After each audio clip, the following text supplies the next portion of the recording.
Hi అండి, అందరూ ఎలా ఉన్నారు? మేమైతే చాలా బాగున్నాం. ఈరోజైతే బ్రేక్ఫాస్ట్కి రాగి రవ్వతో చేసిన ఇడ్లీ పిండి కాస్త ఉంటే అది చాలదని మామూలు రవ్వతో చేసిన ఇడ్లీ పిండి కాస్త అందులో కలిపేసి ఇడ్లీలు అయితే వేసాను. ఇవి 2 కోడిగుడ్లని శుభ్రంగా కడిగేసి పై రేకులో 2 గుంటల్లో పెట్టి ఒక్కొక్క గుంటలో ఒక్కో స్పూన్ నీళ్లు పోసా కోడిగుడ్డు ఉడకడానికి.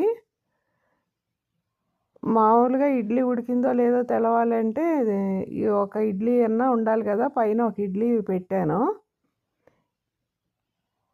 నేను. నాకు ఇలా గుడ్లు పెట్టడం అలవాటే ఇడ్లీ పాత్రలో. మళ్ళీ విడిగా ఉడకబెడితే గ్యాస్ వేస్ట్ ఎందుకని ఇలా పెడతా ఉంటాను. ఇడ్లీ ఉడికిన టైంలో మనకి గుడ్లు చక్కగా ఉడికిపోతాయి.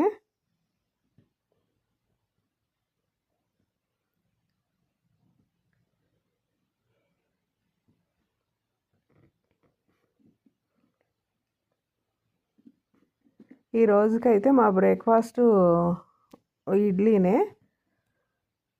ఇది ఇలా వేసేసుకుని చట్నీకి అయితే కొంచెం వేయించిన వేరుశనగ గుళ్ళును పుట్నాలు 2 పచ్చిమిరపకాయలతో కొంచెం అల్లం కొంచెం జీలకర్రను వెల్లుల్లి సాల్ట్ వేసి మిక్సీ వేసాను. ఈ చట్నీ అయితే అది నా కోసమని కొంచెం పొండుమిర్చి పచ్చట్లో కొంచెం పంచదారను వేడి నీళ్ళు కలుపుకుంటున్నా. ఇది పొండుమిర్చి పచ్చడి ఇక్కడ తెలుగాళ్ళు పెట్టారంట. స్నాక్స్ను పికిల్స్ను వాళ్ళ దగ్గర తెచ్చుకుంటాడు మా అబ్బాయి. పొండుమిర్చిను టమాటా పచ్చడి కొంచెం నువ్వు చేసినలాగా ఉంటాయమ్మా, అవి తెస్తాను ఎప్పుడన్నా అని చెప్పాడు నాకు. నేనైతే ఒక స్పూన్ పొండుమిర్చి పచ్చడి తీసుకుని ఇలా కలుపుకుంటున్నాను పలసగా. నాకు కొంచెం చట్నీ స్పైసీగా ఉంటే ఇష్టం ఇడ్లీలకైనా అట్లకైనా. నా ఒక్కదాని కోసం ఇలా కలుపుకుంటున్నాను. ఈరోజైతే వంట మా కోడలు చేస్తుంది. ఈ పప్పు పెట్టేసింది సాంబార్కి. సాంబారును రైసు చేస్తానంది. ఈ పప్పు కుక్కర్లో పెట్టింది. సాంబార్కి ఏమో చింతపండు నానబెట్టింది. ఈ చింతపండు చూడండి ఎంత నల్లగా ఉందో. మనమైతే ఇది నల్లగా ఉందని వాడం, కానీ ఇక్కడ ఇలాగే ఉంటుందంట. ఇండియా మార్ట్లో తీసుకొచ్చాడు మా అబ్బాయి చింతపండు అయితే. ఈ కూరగాయలు అయితే ఈ పెట్టుకుంది. పప్పు ఏమో కుక్కర్లో పెట్టి కూరగాయ ముక్కలు విడిగా ఉడకబెడుతుంది కాబోలుతాను. రైస్ కుక్కర్లో రైస్ పెట్టేసింది. ఇది కొత్త కుక్కర్లో పెట్టింది ఈరోజు. సామాన్ అన్నీ కడిగేసింది. ఈ వాతావరణం చూడండి, ఈరోజు వర్షం పడుతుంది సన్నగాను. వారానికి ఒకసారి వేస్ట్ పట్టుకెళ్తారు కదా, ఇలా డబ్బాలు రోడ్డు పక్కన పెట్టేయాలి, వేస్ట్ డబ్బాలు. ఆ వాహనం వచ్చినప్పుడు అది వేసుకుంటుంది. ఆ డబ్బాలను ఎత్తి అందులోకి వేసుకుంటుంది.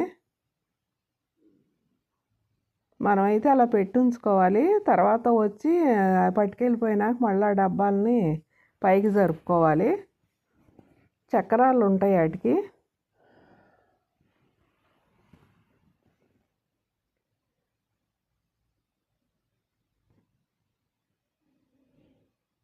ఈరోజైతే ఇంకా సూర్య భగవానుడి దర్శనం ఉండదు. ఇంకా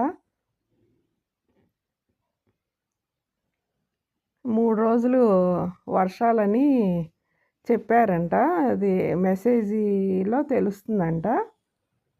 ఈరోజు నుంచి వరుసగా 3 రోజులు వర్షాలేనని చెప్పారు ఇక్కడ.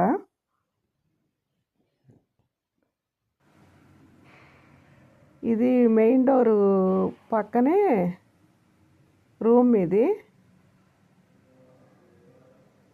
ఈ సోఫా కొత్తగా వచ్చింది. ఇప్పుడు ఒక 4-5 రోజులైంది సోఫా వచ్చి. టీవీ యూనిట్ ఇది.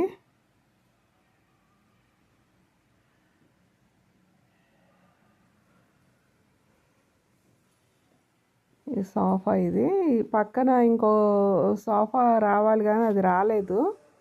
ఇంకా 2-3 రోజులు టైం పడుతుందంట. చిన్నది సోఫా ఇది ఒక్కటే వచ్చింది.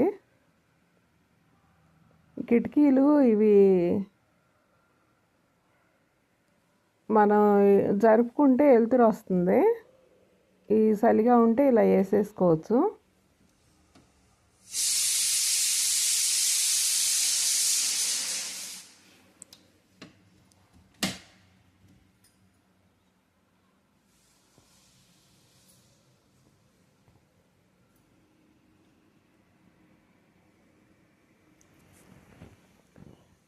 ఇలా మనీ ప్లాంట్స్ అయితే పెట్టుకుంది మా కోడలో గాజు సీసాల్లో.